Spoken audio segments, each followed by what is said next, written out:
雖然睇緊市區樓嘅朋友一定要嚟睇下呢個樓盤啊！如果你有200萬嘅預算呢，呢個樓盤非常之適合你噶。下沉嘅會所、健身房、瑜伽室呢啲咁樣嘅配套，值得你一睇噶。就係呢個單位啦，佢使用率實在太誇張啦！喺珠海市區吊打市面全部產品啊，141平方做到5房啊，使用率真係超級誇張噶。入戶花園呢度贈送咗10個平方俾你，3分鐘可以去到華發商都，10分鐘翻到拱北關口、港珠澳大橋關口啊！哇，140平方做到咁大個廳，我都係第一次見啊！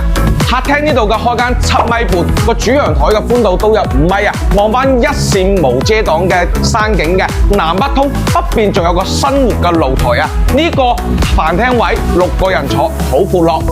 廚房係做咗半開放式 LDKG 嘅設計啊！呢個仲要係國企開發，送你全屋嘅精裝修啊！呢邊3間房全部都係方方正正，空間感十分之舒服噶。